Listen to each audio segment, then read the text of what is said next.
Opa galera, tudo bem? Bem-vindos ao canal Quadro e Ciência, Retrospectiva Científica 2019, parte 2. Lembrando que esse vídeo aqui, com certeza, claramente com uma retrospectiva, é um especial aqui do canal para o fim do ano. Então eu desejo aí já boas festas para todo mundo, reflitam aí sobre o ano 2019, as conquistas, também as dificuldades, porque fazem parte do caminho, tá? Nenhum sucesso é de graça, tá? Isso é sucesso porque exigiu, sim, grande sacrifício, grande empenho. E para mim é de grande felicidade chegar aqui ao final do ano com um projeto que é desse canal aqui, que começou lá, era um sonho meu do final de 2018 para ser realizado em 2019, tá? Eu comecei lá no início de janeiro de 2019 a gravar vídeos. E aí não deu muito certo, por outras questões acabei parando um pouco e voltei agora com tudo e pretendo continuar aí 2020 já cheio de ideias para vocês. Bom, então vamos dar a essa parte 2 da retrospectiva. Bom, dando início aqui a nossa parte 2 da retrospectiva da Científica 2019, lembrando que foi selecionado 12 fatos, tá? 12 fatos científicos.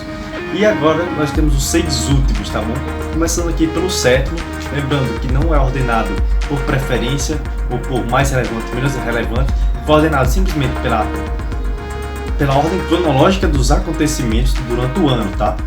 Todo mundo sabe como o câncer realmente é uma das maiores dificuldades quando se fala em medicina hoje em dia, né? Mata muita gente por ano, tende a aumentar devido ao nosso estilo de vida, do sedentarismo, da nossa exposição à radiação e tudo mais, sendo que existem também fatores genéticos que influenciam, sim, a predisponibilidade de ter câncer ou não.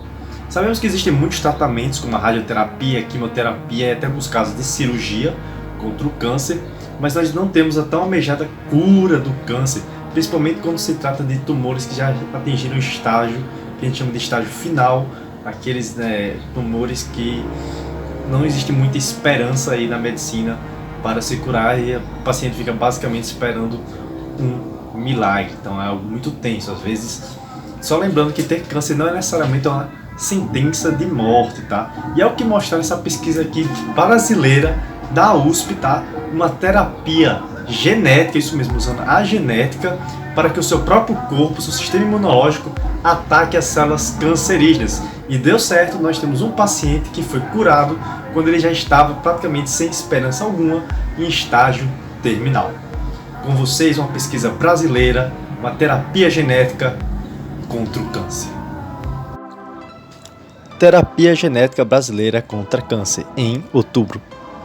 Um paciente de 64 anos que tinha linfoma em fase terminal e tomava morfina todo dia, recebeu alta após ser submetido a um tratamento inédito na América Latina. Ele deixou o hospital livre dos sintomas de câncer graças a um método 100% brasileiro, baseado em uma técnica de terapia genética descoberta no exterior e conhecida como CART-cell.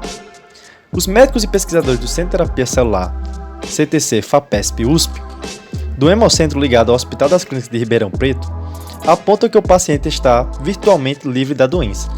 Os especialistas, no entanto, não falam em cura ainda porque o diagnóstico final só pode ser dado após 5 anos de acompanhamento. Tecnicamente, os exames indicam a remissão do câncer. Os pesquisadores da USP, apoiados pela Fundação de Amparo à Pesquisa do Estado de São Paulo, FAPESP, e pelo Conselho Nacional de Pesquisa, CNPq, desenvolveram o procedimento próprio de aplicação da técnica CART-cell. Essa técnica ainda recente foi criada nos Estados Unidos, está em fase de pesquisas e é pouco acessível. Nos Estados Unidos, os tratamentos comerciais já receberam aprovação e podem custar mais de $475 mil.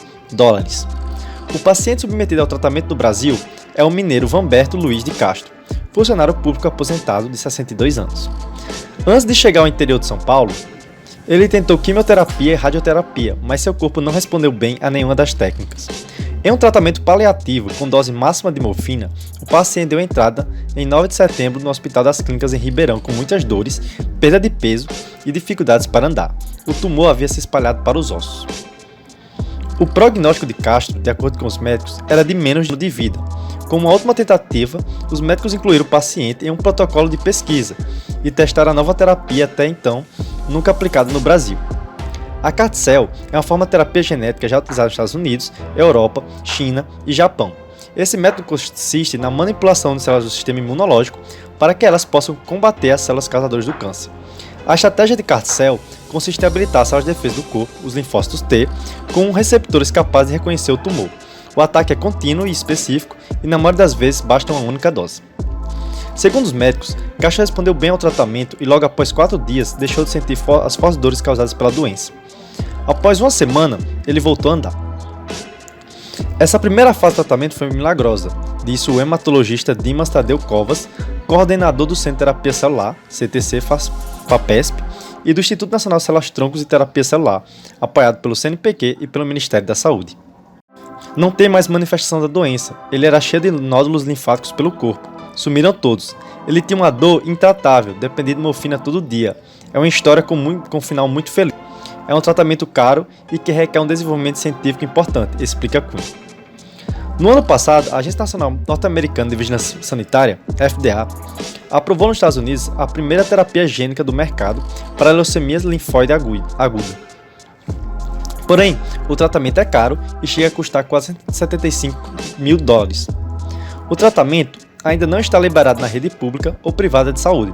Por isso, Cunha explicou que, para o paciente ser atendido no hospital universitário, o encaminhamento foi aprovado por uma comissão de ética. O hematologista Rodrigo Calado, professor da FMRP USP e membro do CTC, afirma que esse tratamento foi possível pelo investimento em pesquisa e formação de pessoas feito pela FAPESP e CNPq ao longo de anos e que agora se traduz em um tratamento melhor e mais eficaz em caso de linfomas refratários. Dimas Tadeu Covas, que coordena o Centro de Terapia Celular do HC de Ribeirão, disse que o procedimento poderá ser reproduzido em outros centros de excelência do país, mas não dá datas. Isto porque, segundo ele, depende de laboratórios controlados com infraestrutura adequada. Devido à complexidade do tratamento, ele também pode ser feito em unidades hospitalares com experiência em transplante de medula óssea, disse o pesquisador. Isso porque, durante o processo, a imunidade é comprometida. O paciente tem que ficar isolado, não pode ficar exposto. Não são todos os hospitais que podem fazer esse tipo de tratamento. Além disso, a terapia tem efeitos colaterais. A resposta imune progressiva pode causar febres altas, náuseas e dores musculares. Os pesquisadores não eliminam o risco de morte e reconhecem que a forte baixa no sistema imunológico traz um potencial fatal para alguns pacientes. De acordo com os envolvidos na pesquisa, antes do tratamento ser disponibilizado para o Sistema Único de Saúde, ele precisa cumprir os requisitos regulatórios da Anvisa. A chamada Estudo Clínico Compassivo continua e deverá incluir mais de 10 pacientes nos próximos 6 meses. Agora, galera, eu quero dar uma notícia um pouco triste, tá, sobre esse homem, que havia tecnicamente se curado com essa técnica. Bom, vamos lá. O homem que foi curado de um câncer terminal em um estado terminal com tratamento neto na América Latina morreu neste mês em Belo Horizonte após um acidente. De acordo com a Polícia Civil, o corpo de Vanberto Luiz de Castro, de 64 anos, deu entrada no Instituto Médico Legal em 11 de dezembro e saiu no mesmo dia. O acidente provocou um traumatismo craniano grave em Vanberto, que não resistiu. Os parentes do homem não quiseram se manifestar. De acordo com amigos da família, a missa do 7º dia de Vanberto foi no dia 17 de dezembro. O enterro foi no cemitério Parque Renascer, em Contagem, na Grande BH.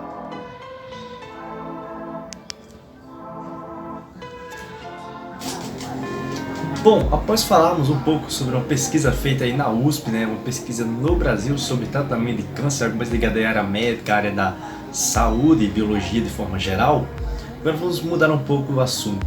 Desde o surgimento da física quântica, parece algo bastante enigmático e que chama muita atenção, lá no início do século XX e até hoje, principalmente seus desdobramentos e aplicações, como o caso da computação quântica, que pode romper os paradigmas da computação clássica que nós conhecemos, que é baseada em binários de 0 e 1, onde um bit de informação, a unidade básica da informação, só pode assumir valores entre 0 e 1. Agora, o qubit da computação quântica, o equivalente ao bit da computação clássica, além de poder ser 0 ou 1, ele pode ser um entrelaçado, uma mistura dos dois, um valor entre 0 e 1, possibilitando cálculos cada vez mais rápidos e um poder computacional incrível. E quando nossos computadores quânticos conseguirem superar um computador clássico, ou seja, fazendo operações na velocidade que seria impraticável no computador clássico, quando for alcançado esse ponto, chamamos isso de supremacia quântica. onde o computador quântico estará atingindo capacidades e limites que a computação clássica ainda não pode. E foi isso que a equipe da Google alegou. Porém, a IBM, sua principal concorrente, alega o contrário, contesta esses dados. Veremos esse embate de computação quântica entre a IBM e a Google agora. Supremacia quântica da Google, no final de outubro. O Google anunciou na quarta-feira, 23 de outubro, que um computador quântico desenvolvido pela companhia foi o primeiro a alcançar um feito chamado supremacia quântica, ao superar o desempenho de supercomputadores clássicos. De acordo com a gigante da tecnologia, seu processador quântico chamado Sycamore foi capaz de executar em 200 segundos uma tarefa específica que os melhores supercomputadores do mundo levariam 10 mil anos para concluir. A IBM, que também vem desenvolvendo computadores quânticos, questionou, no entanto, alguns dados apresentados pelo Google. Mas o fato é que físicos, engenheiros e cientistas da computação em todo o mundo vêm investindo há décadas nesta tecnologia, uma vez que os computadores quânticos prometem ser muito mais velozes. Nos computadores clássicos, a unidade de informação é chamada bit e pode ter um valor de 0 ou 1, mas seu equivalente ao sistema quântico, o qubit, também chamado de bit quântico, pode assumir o valor de 1 e 0 ao mesmo tempo. Isso abre o caminho para que vários cálculos sejam realizados simultaneamente. A expectativa é de que os computadores quânticos possam ajudar no futuro, por exemplo, a acelerar a cura de doenças, a descoberta de novos medicamentos e a desvendar os mais seguros sistemas criptografados. Google e concorrentes trabalham há anos no desenvolvimento de um computador quântico. Os cientistas têm tido dificuldade, no entanto, para desenvolver dispositivos eficientes com qubits suficientes para serem capazes de competir com os computadores convencionais. O Sycamore tem 54 qubits, mas como um deles não funcionou, o dispositivo usou 53. Segundo o artigo publicado pela revista científica Nature, John Martinez, do Google, e seu colega apresentaram um problema em que ele teve de verificar padrões em um conjunto de números distribuídos aleatoriamente. O Sycamore conseguiu concluir a tarefa em 3 minutos e 20 segundos. Em contrapartida, os pesquisadores afirmaram que o Summit, o supercomputador mais poderoso do mundo, levaria 10 mil anos para resolver a questão. A IBM diz que a operação pode ser realizada em 2,5 dias por computadores convencionais. A IBM colocou em xeque, no entanto, esses dados. Argumentamos que uma simulação ideal da mesma tarefa poderia ser realizada em um sistema clássico em 2,5 dias e com uma fidelidade muito maior, escreveram Edwin Penrose, John Gunnels e Jay Gambetta, pesquisadores do IBM, no blog da companhia.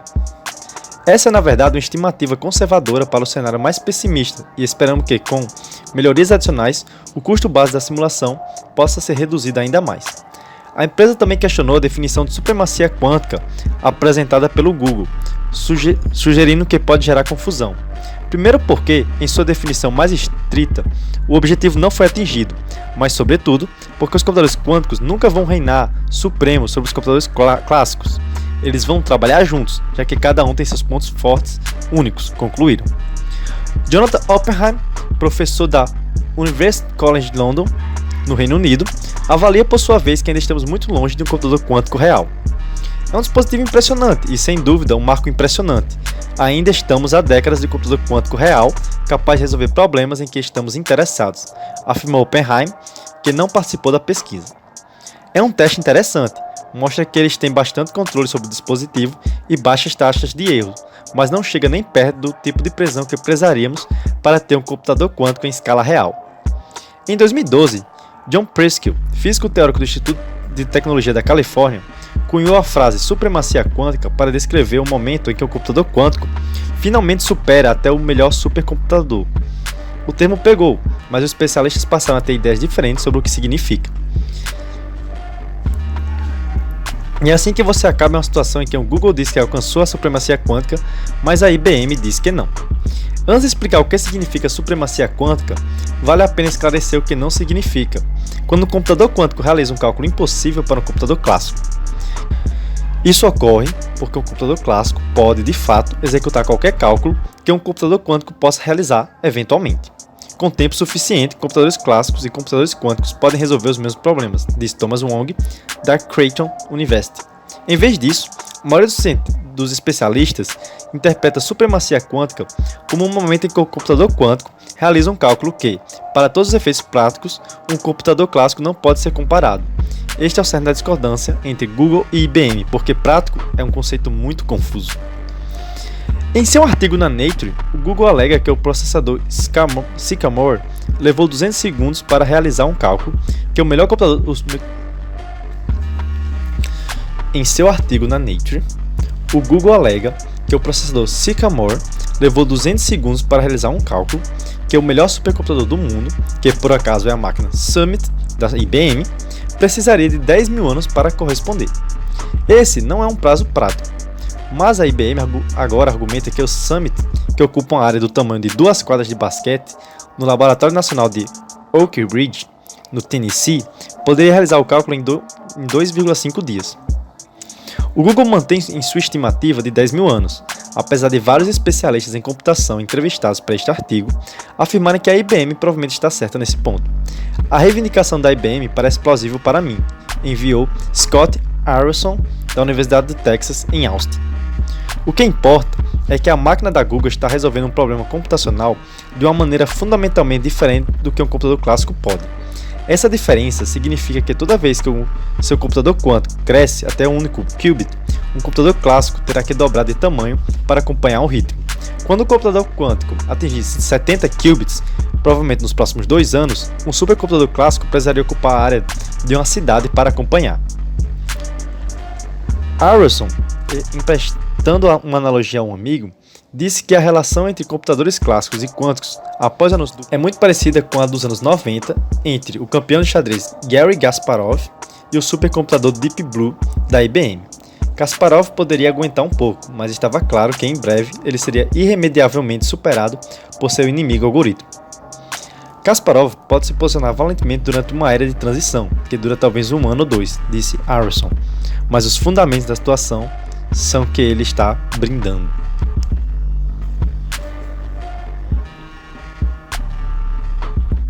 Vocês acham que o Brasil se destaca apenas quando se fala em área da saúde ou medicina, como o caso da USP apresentado anteriormente? Não somente, tá? Falando mais agora um pouco sobre partículas, sobre física e sobre grandes equipamentos que podem nos ajudar no avanço científico nas mais diversas áreas, nós temos agora no Brasil um acelerador de partículas Sirius, tá? Que emite luz de ciclotron, uma espécie de raio-x muito mais moderno, avançado e que pode atingir até escalas atômicas, galera. Você conseguir analisar materiais em uma escala muito pequena que não conseguiria ser vista de outra forma, tá? Isso vai alavancar pesquisas nas mais diversas áreas, vai ajudar no preparo de novos medicamentos, novos materiais, análises, tudo isso aqui em território brasileiro com cientistas brasileiros lá em Campinas, em São Paulo. Então vamos olhar um pouco agora sobre o acelerador de partícula Sirius. Acelerador de partículas Sirius dá a sua primeira volta completa de elétrons no final de novembro. O acelerador de partículas brasileiro Sirius foi um marco importante no dia 22 de novembro. O projeto científico realizou pela primeira vez um giro de elétrons completo em sua terceira e principal estrutura situada em Campinas, São Paulo. Orçado em 1,8 bilhão, o acelerador de partículas é o mais grandioso projeto da ciência brasileira na atualidade. Ele é projetado para ser o mais avançado do mundo em sua área, com potencial de revolucionar pesquisas nacionais e internacionais. Esse é um marco bem importante para colocar o Sirius em funcionamento. Foi a primeira volta dos elétrons no acelerador principal, o que mostra que todos os sistemas dele estão funcionando. Terminamos o dia com algumas voltas completas, afirmou Antônio José Roque da Silva, diretor do Centro Nacional de Pesquisas em Energia e Materiais e diretor do projeto Sirius. A estrutura do Sirius tem 518 metros totais de circunferência e dentro dela, os elétrons são acelerados a uma velocidade que se aproxima da velocidade da luz, com alta energia e produzindo um altíssimo brilho. Assim, o acelerador de partículas produz uma luz ciclotron, que é uma radiação que funciona como um raio-x para analisar estruturas de materiais em escalas mínimas, de átomos e moléculas. É a primeira vez que tem a integração completa de todo o sistema. Uma coisa é testar como já fizemos os sistemas individualmente. Só quando você tem de fato a volta completa é que tem a segurança de que o conjunto é funcional, disse o diretor do projeto. A luz síncrotron, emitida pelo acelerador, consegue revelar detalhes de materiais orgânicos e inorgânicos, como proteínas, vírus, rochas, plantas, solo, ligas metálicas e muitos outros. O equipamento nacional está na 4ª geração de luz síncrotron, sendo similar apenas ao Max 4 construído na Suécia. A expectativa dos responsáveis pelos Sirius é que as pesquisas realizadas nele sirvam para a criação de novos medicamentos, como para doenças como Alzheimer e Parkinson, e materiais, entre eles alguns que podem ser usados na exploração mais eficiente de petróleo, na energia solar, agricultura e afins. Além disso, o acelerador coloca a importância da pesquisa nacional em outro nível. Assim como toda a ciência nacional, o Sirius foi afetado pelo contingenciamento de recursos para a área nos últimos anos, mas em julho ele teve 75 milhões liberados pelo governo federal e pôde concluir os testes recentes. Apesar dos cortes, Roque se mostra otimista para seguir próximo do cronograma imaginado. O país passou por dificuldades nos últimos anos e vivemos nesse ambiente. Os ministérios da Ciência e Tecnologia e da Economia têm compreendido a importância dos Sirius e temos conseguido garantir os marcos do projeto, aponta. O projeto já passou por adequações e atrasos para garantir algumas etapas. O acelerador segue com recursos à espera de liberação do governo federal, mas a previsão é de que a abertura para usos em pesquisa ocorra já no segundo semestre do ano que vem. As primeiras imagens de microtomografia de raio-x do novo acelerador de elétrons brasileiro, o projeto Sirius, foram geradas no Centro Nacional de Pesquisa em Energia e Materiais, na última semana. A equipe do centro já realizou as primeiras análises utilizando raio-x de duas amostras, uma rocha com a mesma formação do pré-sal e outro do coração de um camundongo. O Sirius é o único acelerador de partículas desse porte na América Latina e o segundo do mundo, segundo o CNPEM, e já despertou interesse de pesquisadores dos países vizinhos. Essas foram as primeiras imagens feitas com essa nova máquina. Então é um importante marco no projeto porque a gente consegue comprovar que a máquina está funcionando bem. Ela foi inteira projetada e montada aqui no Brasil, disse Nathalie Arquilha, pesquisadora que lidera as primeiras análises. As primeiras imagens do Sirius vão guiar os ajustes necessários para que a luz síncroton, produzida pelo equipamento, atinja a qualidade exigida para a realização de experimentos científicos considerados de alto nível, alguns inéditos no mundo. Esse foi o primeiro teste, mas a máquina foi projetada para operar em uma potência 10.000 vezes maior. O projeto Sirius é financiado pelo Ministério da Ciência, Tecnologia, Inovações e Comunicações. A luz síncroton consegue penetrar a matéria e revelar características de sua estrutura molecular e atômica. O amplo espectro dessa radiação permite que os pesquisadores utilizem os comprimentos de onda mais adequados para cada experimento. O alto fluxo e o alto brilho permitem experimentos mais rápidos e a investigação de detalhes cada vez menores. Bom, não é novidade que o Carl Sagan, esse cientista, escritor e tantas mais outras coisas que eu posso afirmar sobre ele, me motivou muito a fazer o que eu faço hoje, fazer divulgação científica e até querer seguir uma carreira na área da ciência, com a série Cosmos, que acho que todo mundo deve lembrar. Se você não assistiu Cosmos, por favor, depois desse vídeo, vá correndo e veja a série Cosmos do Carl Sagan, tá? E também a nova série com Neil deGrasse Tyson, mantendo viva essa chama aí da divulgação científica nos nossos tempos atuais. Acontece que o Carl Sagan estava muito ligado ao projeto das sondas Voyager, que são os objetos construídos pelo homem que se encontram mais distante de sua terra de origem aqui do planeta Terra, tá bom? Acontece que a sonda Voyager 1 já havia passado pela região que a gente chama de heliopausa, digamos que é o domínio magnético que o Sol tem aqui no nosso sistema solar, tá? E ao passar disso aí, você começa a ser bombardeado, digamos assim, com muita radiação interestelar, um espaço que não é regido principalmente pelo Sol, mas sim meio que entre estrelas, um espaço interestelar. E agora, dados recentes publicados na Nature mostram que a Voyager 2 também passou pela heliopausa e nos emitiu dados muito mais precisos sobre como essa transição da heliosfera para o espaço interestelar é feita. Lembrando que a Voyager não está ainda fora do sistema solar, pois existe o que a gente chama de nuvem de Oort, tá? Grandes corpos que acompanham o nosso Sol, que orbitam em torno dele, mas que estão muito distantes e ficam já numa região bem fria, lá depois de Plutão, tá bom? Ainda não podemos afirmar que ele já saiu do sistema solar, porém desse domínio magnético que a gente chama de heliosfera, que impede que essa radiação interestelar, esses raios interestelar cheguem, sim, aí nós temos a Voyager 2 juntamente com a Voyager 1 e cruzando esse espaço. Se liga aí nas informações. Dados da Voyager 2 cruzando a heliopausa são divulgados no final de novembro. Lançada com a missão de estudar os mundos do Sistema Solar em 1977, junto à sua sonda irmã Voyager 1, a Voyager 2 acaba de se tornar o segundo objeto fabricado pelo homem a entrar no espaço interestelar. A NASA confirmou nesta segunda-feira, 10 de novembro, que a sonda já saiu da heliosfera, que é a bolha protetora de partículas e campos magnéticos criados pelo Sol. Em outubro, a agência espacial já havia previsto que esse feito seria alcançado em breve, quando a Voyager 2 detectou um aumento nos raios cósmicos que se originam fora do Sistema Solar, o que foi um indício forte de que a sonda estaria mesmo saindo do nosso quintal espacial. Tais medições foram feitas pelo instrumento Subsistema de Raios Cósmicos, que desde o final do mês de agosto identificou um aumento de 5% na taxa de raios cósmicos atingindo a espaçonave em comparação com o início do mês. Esses raios cósmicos são partículas que se movimentam muito rapidamente com origem fora do Sistema Solar. A heliosfera bloqueia parte desses raios. Em 2012, o mesmo aconteceu com a Voyager 1, que começou a detectar um aumento na taxa de raios cósmicos, antecipando que os limites do Sistema Solar com o espaço interestelar estavam próximos.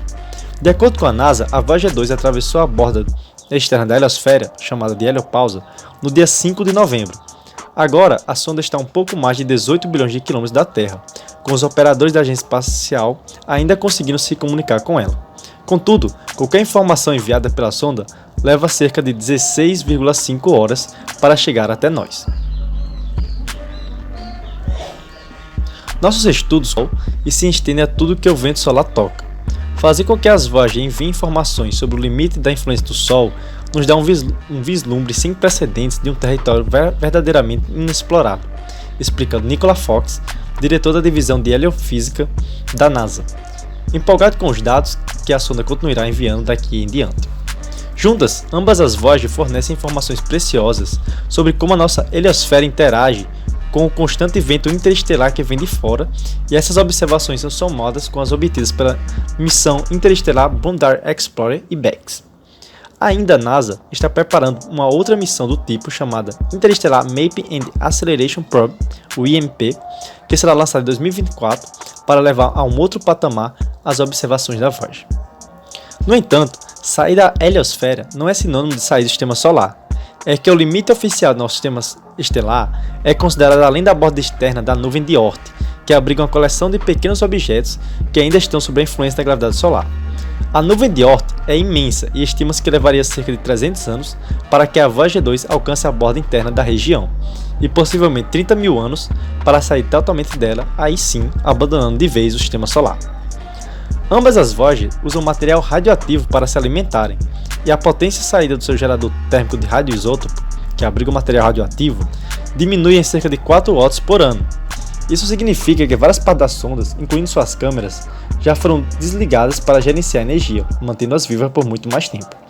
Ainda que sem novas imagens, as sondas seguem coletando e enviando dados preciosos para os cientistas da NASA, permitindo novas descobertas mesmo depois de mais de 40 anos desde seu lançamento.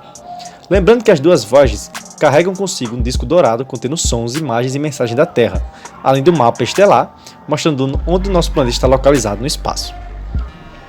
Como as sondas podem durar por bilhões de anos, mesmo depois do encerramento de suas comunicações, estes discos podem, quem sabe um dia, ser encontrados por outras civilizações tecnologicamente inteligentes, mantendo viva a essência do ser humano, mesmo que tais discos possam ser, até lá, os únicos vestígios da civilização humana.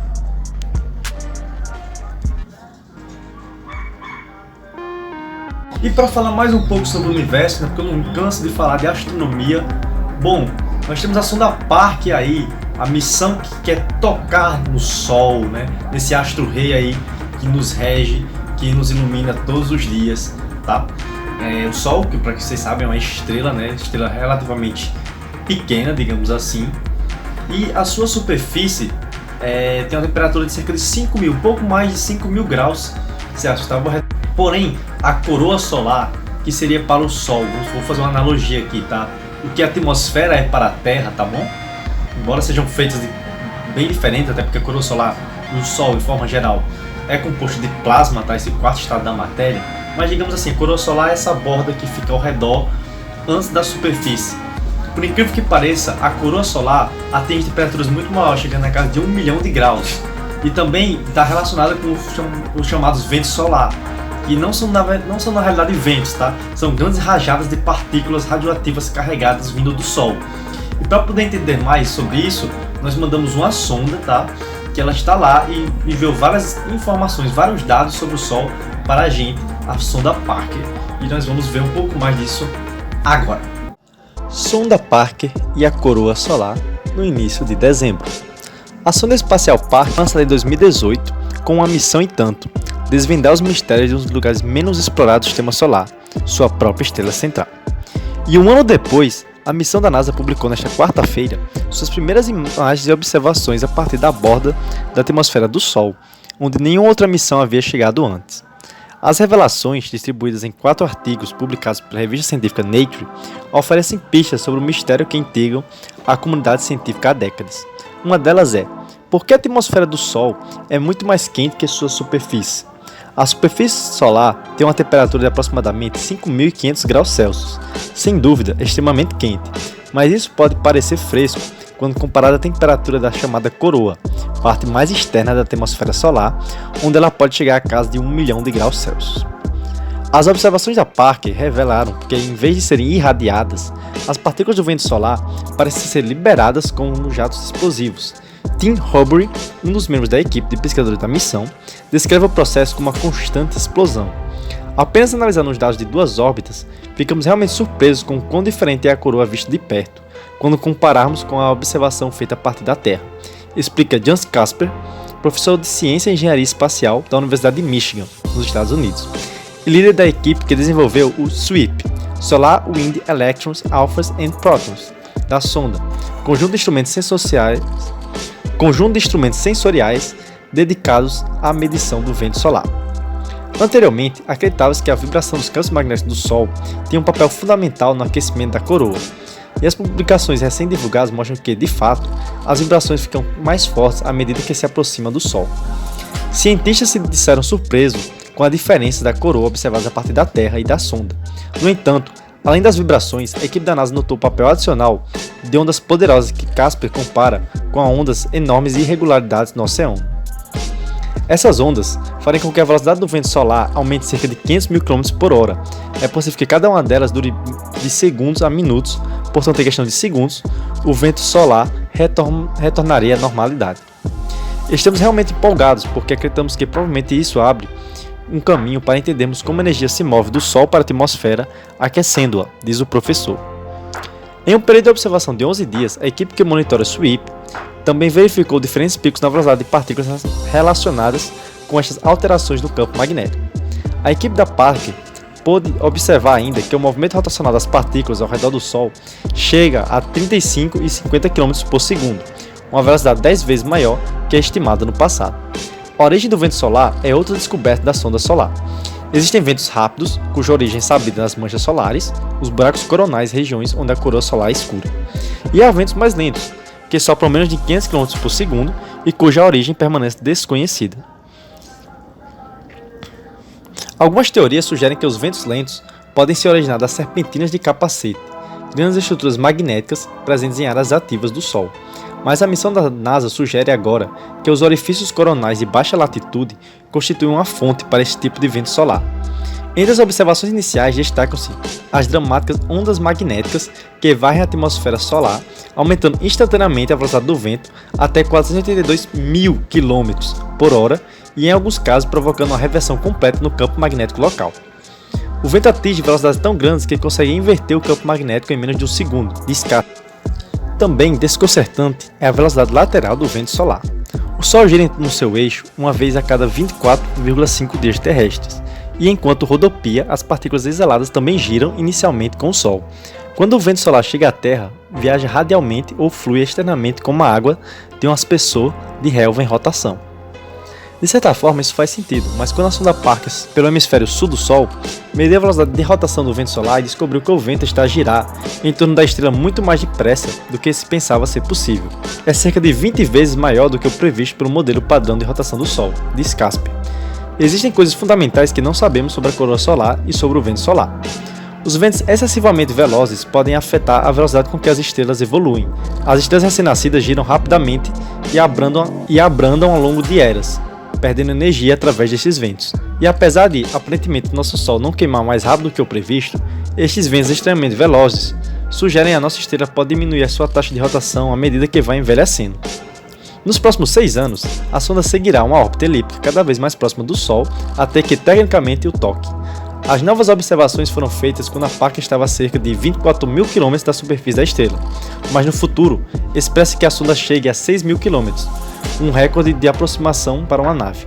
Devido à proximidade com a estrela do Sistema Solar, a Parker não pode enviar fotos para a Terra porque sua câmera derreteria se mirasse o Sol. Bom, e para finalizar com outra notícia, voltando mais um pouco aí para a área da saúde, tá? Nós tivemos esse ano a vacina contra o Ebola. Ebola, essa doença viral que assola alguns países da África, né? Nós tivemos uma grande epidemia de Ebola aí nos anos anteriores, algo que todo mundo deve lembrar.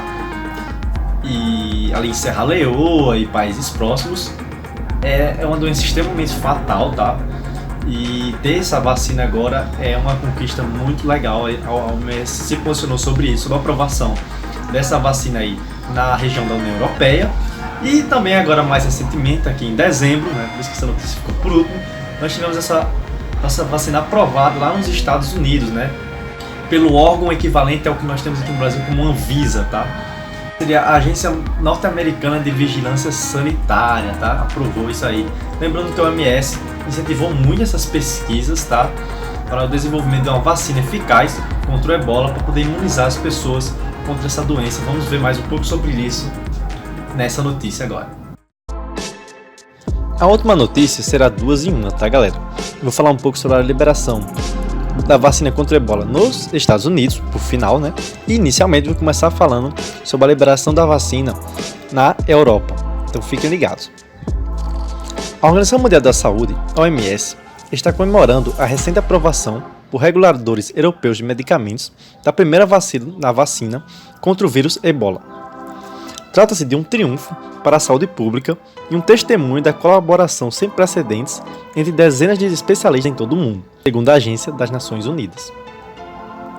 A Agência Europeia de Medicamentos, EMA, na sigla em inglês, liberou pela primeira vez uma vacina testada contra o Ebola na Guiné-Conakry, África, país que tem a maior epidemia da história causada pelo vírus. O produto autorizado pela EMA foi inicialmente desenvolvido com a marca pela empresa norte-americana Merck & Company.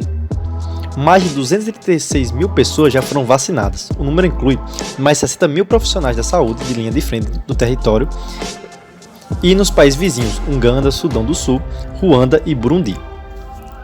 A nova vacina já é aplicada com as diretrizes de emergência da OMS para proteger as pessoas contra a propagação do vírus Ebola, que desde agosto do ano passado já matou mais de 2,1 mil pessoas em todo o território congolês.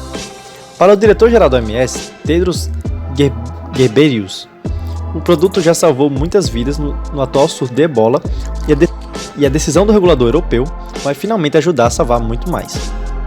O chefe da Agência Nacional da ONU disse estar orgulhoso do papel que a OMS desempenhou no processo de desenvolvimento da vacina, desde o apoio dado à pesquisa até a realização dos testes na Guiné-Conakry em 2015. O atual surto de Ebola é o segundo maior da história, após a epidemia que matou mais de 11,3 mil pessoas na África Ocidental entre 2013 e 2016. A OMS anunciou que atua com a Aliança Global para as Vacinas e o Fundo das Nações Unidas para a Infância, UNICEF, nesta área, antevendo que nos próximos anos haverá maior demanda de vacinas contra Ebola durante e entre surtos. A meta é criar um plano global de segurança de vacinas contra a doença, porque será necessária uma maior capacidade de oferta e vários fabricantes a curto e médio prazos para atender a essa demanda e garantir a segurança do medicamento, diz a agência da ONU. Atualmente existem 8 vacinas contra o Ebola em processo de avaliação clínica. A OMS trabalha com parceiros para criar um mecanismo governamental coordenado em nível internacional para garantir o acesso ao produto de acordo com os critérios de risco. A OMS também deverá gerenciar as reservas, porque o fornecimento permanecerá limitado até que seja criada uma maior capacidade de fabricação ou outras vacinas sejam licenciadas. Apesar da doença ser rara nos Estados Unidos, a Agência Norte-Americana de Vigilância Sanitária liberou a primeira vacina contra o vírus no país. A República Democrática do Congo vive o surto atual da doença. A Agência Norte-Americana de Vigilância Sanitária, FDA, aprovou, nesta quinta-feira, 19 de dezembro, a primeira vacina contra o vírus do Ebola que pode ser comercializada nos Estados Unidos. Casos de infecção da doença são raros no país, mas a entidade alertou que viajantes e trabalhadores da saúde devem se proteger antes de visitar áreas de surto. A doença provocada pelo vírus Ebola é rara por aqui, porém grave, muitas vezes mortal e que não conhece fronteiras, disse em nota Peter Marks, diretor de pesquisa da FDA. A vacinação é essencial para ajudar a prevenir surtos e impedir que o vírus Ebola se espalhe. A imunização é indicada para maiores de 18 anos e a vacina é a mesma usada em países africanos para o controle da epidemia. O Ebola é transmitido pelo contato direto com fluidos corpóreos, sangue, saliva e vômito, podem transportar o vírus mortal. Para além dos pacientes e profissionais de saúde que os tratam, são os indivíduos em maior situação de risco. A Organização Mundial da Saúde, OMS, declarou em julho deste ano que o surto de Ebola na República Democrática do Congo se tornou uma emergência internacional de saúde pública. A FDA disse estar comprometida a combater futuros surtos de Ebola no mundo e apoiar por meio de acordos internacionais o atual surto na República Democrática do Congo. Segundo o diretor de pesquisa da agência, a aprovação da vacina é um avanço para ajudar a proteger contra a dispersão do vírus e ele considerou pioneira a abordagem que a agência respondeu a esta emergência em saúde pública. A abordagem de pesquisa usada para estudar a eficácia e a segurança desta vacina podem ajudar a criar um modelo para estudos futuros em circunstâncias semelhantes, diz Marx. Bom, galera, chegamos ao final aqui da parte 2, da última parte da nossa retrospectiva. Espero que vocês tenham gostado aí dos 12 fatos que eu apontei para vocês nesses dois vídeos. Lembre de curtir, compartilhar e se inscrever aqui no canal para nos apoiar. Esse aqui vai ser o último vídeo do ano 2019, do primeiro ano do canal. Já tem muitos projetos aí para o ano de 2020, então pode acompanhar aqui já no início do ano. Nós vamos ter uma carrada de vídeos e projetos muito interessantes para vocês. Spoiler, nós teremos um preparatório para o Enem, o Exame Nacional do Ensino Médio, tá? Na parte de matemática e natureza. Acompanhe o canal para saber mais. Muito obrigado pela atenção e até a próxima.